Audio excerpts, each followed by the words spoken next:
This episode of The Answer is Yes Baja Sessions is brought to you by Baja Bound Insurance Services. Driving to Mexico? You can buy and print out your Mexican auto insurance policy online in minutes with their easy-to-use website. They also have great travel information to help you plan your trip south of the border. Visit bajabound.com, the easiest way to get Mexican auto insurance. All right, welcome to the Baja Sessions podcast this week. We're leading into the Baja 1000, and I know this show isn't really about racing and the Baja 1000 or the other big races that happen down there, but we've had so many people talk about it. I thought this would be a great opportunity to have a guest on that's intimate with racing, as well as sets up a home shop here in California to help the racers while they're down there. So today I've asked Austin Fish Farner to come on the show and talk about what he's doing. Austin, how's it going, man? Really good to catch up with you. Good, really good. Yeah, I just got back from Baja yesterday or the night before, and had a lot of fun down there. You know what I love? It's one of the things I just love about social media. You get to see what everybody's doing, your friends and extended friends, people they don't talk to for a while. But, I'm looking at your photos. I'm like, man, I got to call you and see if you'll be on the show because it looked like you had a really good time. Yeah, we did. We went down with BJ Baldwin, myself, and Travis Clark, and we went down there for like I said, for 4 days and had some fun and just relaxed and didn't really have too much of a schedule and just kind of did what we wanted to do, pre-ran the course, and had a lot of fun. Now, for a lot of people don't know who BJ is and Travis Clark, but for my listeners outside of the off-road world, those are two big legends in off-road. BJ is a multi-Baja 1000 champion and probably has won just about every other race out there. Crazy guy, likes to have fun, and lives in Las Vegas. And Travis, he's worked with a lot of athletes over the years and helped them get some major sponsorship deals like Travis Pastrana. So you were in good company down there. Yeah, definitely. Those are the guys that you definitely want to go somewhere with. They're fun to hang out with, and they have a lot of connections, and they know what they're doing. They're not rookies going down there with no clue what they're doing or where they're going. So that makes it a lot more fun, a lot better. Yeah. So how does one get an invite from those guys? Because it's always nice to get that call, right? Yeah. Well, I actually partnered up with Travis Clark on my Fishgistics business I'm doing for logistics down in Mexico, for racing in Mexico. Uh-huh. And BJ is actually one of his athletes. So it just it happened to work out well. So we went down, with Travis and helped out BJ with, some of his sponsors that he had. And then he helped us, and we were able to get some content and just had some fun. Yeah, very cool. So for our listeners, how long have you been going down to Baja, and what's been your relationship with Baja? I think I first went to Baja around the year 2000. Well, actually, even earlier than that with my parents. My parents used to take me down there when I was a kid. We'd go to Estero Beach and some places in Rosarito just for fun. But I started going down there for racing around the year 2000 or so. I was 16 years old or 17 years old, something like that, and been going down there ever since. Yeah, once it's in your blood, it's there forever, it seems like. Yeah, exactly. It's always, one of those things that every year when you're up here, you're always counting down the days until the next, at least for me, until the next race when I have a chance to go down there or get to go fishing down there or anything. Yeah. Hey, tell us about that trip that you had with Travis and BJ. What did you guys do? You showed up, you connected with everybody, and you guys took off down to Baja. What did your days look like? What explorations did you guys take and stuff? Yeah, well, the plan was to go down and meet in San Felipe. So we went down and met in San Felipe. We took a little a UTV with us. Everybody that, if you know what like a Polaris UTV is, it's basically like a golf cart on steroids. Yeah, big time. So we took a couple of those down to go pre-run in, and we met up in San Felipe. And then we went from San Felipe the first day and headed south down the 5 there. And, man, that road is really washed out down there right now. That hurricane really took a total on that road. It definitely wiped out most of the asphalt. A lot of the bridges between San Felipe and Gonzaga Bay are gone, or sections of them gone. So they had to make, ways around, which literally they just took a blade and, dragged the hillside and made a hole in it and made it so that you could drive around. But it's, you're going 20 miles an hour in a truck and it's bumpy going around there, Yeah. So it's definitely the road down there is not very good right now. So we did, the plan was each day to do a section of the course.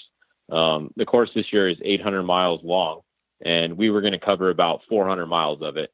So we did a little over, if you average it out, a little over 100 miles a day. But a couple of the days we did a little more, and a couple of days we did a little less. Okay, that sounds like a pretty good time.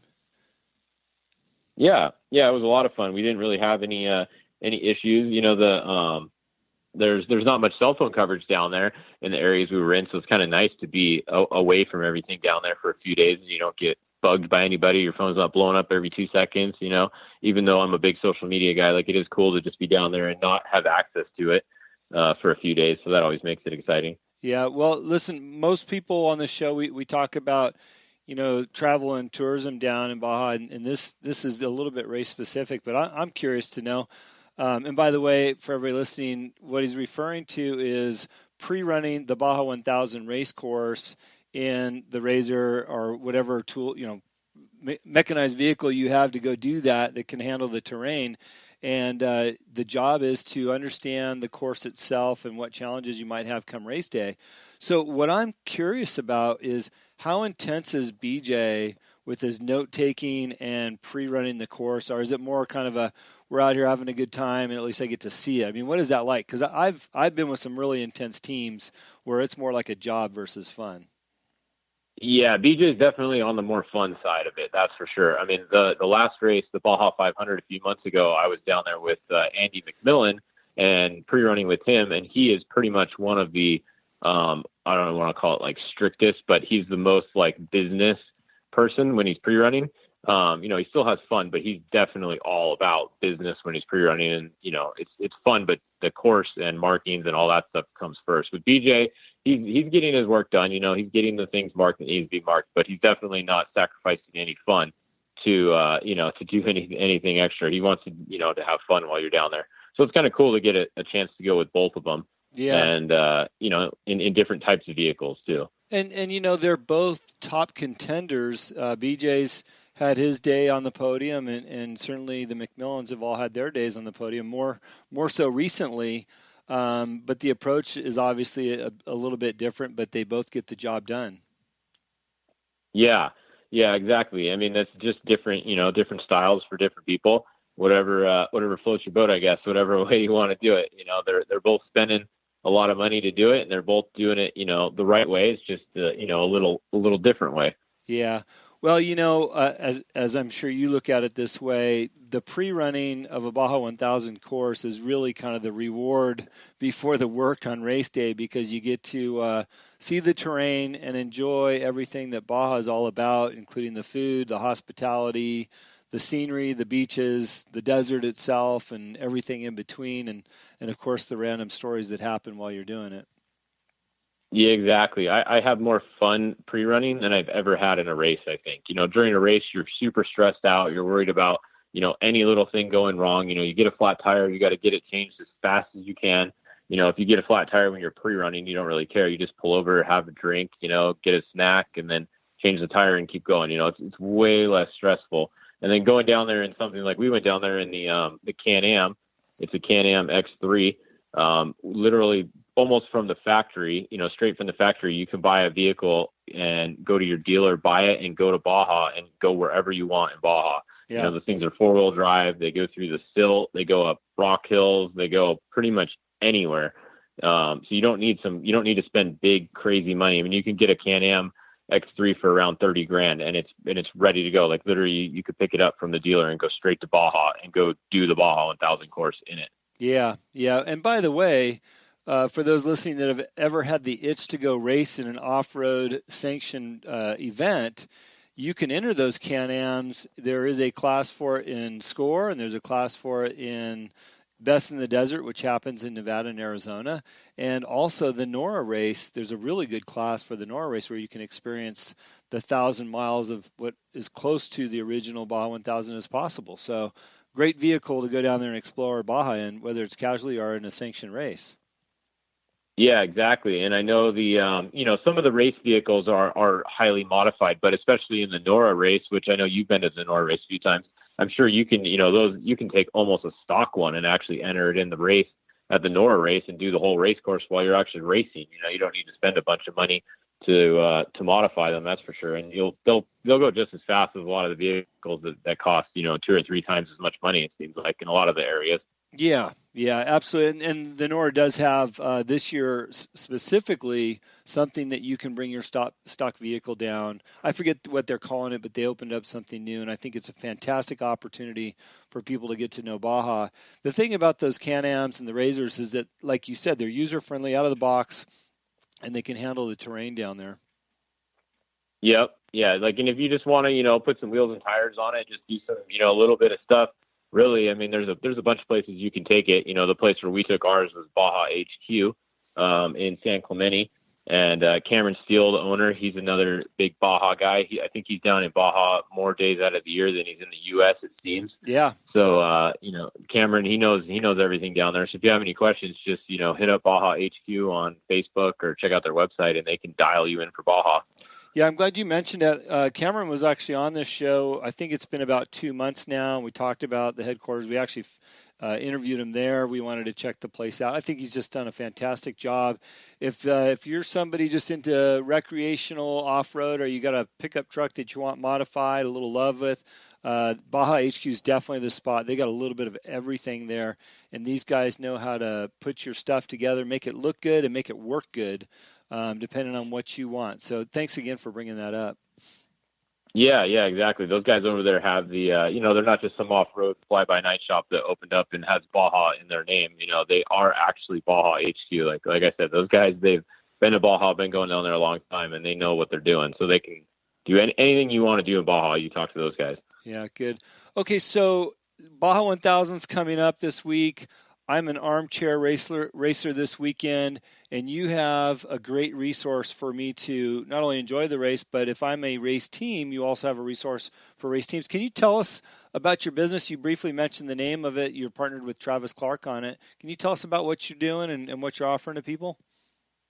Yeah, it's called Fishgistics, and it's basically a off-road media and logistics company. And we just started doing it last year, or about a year and a half ago, and it's caught on very quickly, and it's grown pretty quickly. Basically, what it is, it's for people who aren't at the race, or even if you're at the race, now that there's good cell phone coverage in some areas, to be able to come on and see what the heck is going on. If you're at home and you're like, hey, if the Baja 1000 is going on right now, like, what's going on? So I made it so you could go to one place and you could get all the information you need from one place. So you just go on Facebook, look for Fishgistics, or go on Instagram, look for Fishgistics, and you'll see all the kinds of updates all during the race of exactly what's going on, who's winning, who's in what class, who broke, pictures coming in. I have people all over Baja that are sending me photos of cool stuff. Pits, people in the pits are sending me split times so that you can actually know who's in first place by how much. So it's pretty much just like you said, if you're at home and you want to know what's going on, it's the place to go to watch what's going on. It sounds like it's a lot more user-friendly, interactive, and up-to-date than the traditional tracking we all have been getting over the years online with some of the other sites, including the organizing sanctioning body sites, because I know there's been a lot of frustration over the years with that. You seem to have what appears to be real time with real input coming back from people down in the course. Yeah, and I do use, I do look at the sanctioned bodies trackers, and we do use them to know what's going on, but they don't always work, or sometimes, somebody's tracker's not on or something like that. And then, like for this race, it's Score that puts it on, Score International, and they do have a good live feed. But they're not all over. They have a good live feed a video feed at the start line. So that's definitely cool to watch. But then once they go off the start, you kind of lose track of what's going on. And the people on their broadcast don't necessarily know what's going on because they don't have as many people contacting them like me. So that's where I kind of fill in. Once the race starts, I'll keep the updates going. And then once it gets back, to the finish line, their live feed goes back up again, and they do have a good finish line feed usually, and they'll do some interviews. Yeah. But all in between the race, for 24 hours, however long the Baja 1000 is, I'm posting constantly on my site, just different content. Every hour, we go live for 5 minutes at the top of the hour and give a recap of the last hour of racing. So it's definitely pretty cool. You don't really have to know a lot to enjoy it. You can just look at the site. It's mostly pictures and videos. exciting content. There's nothing really boring. I don't post anything boring. Is at least what I try not to do. Well, coming from a racer that knows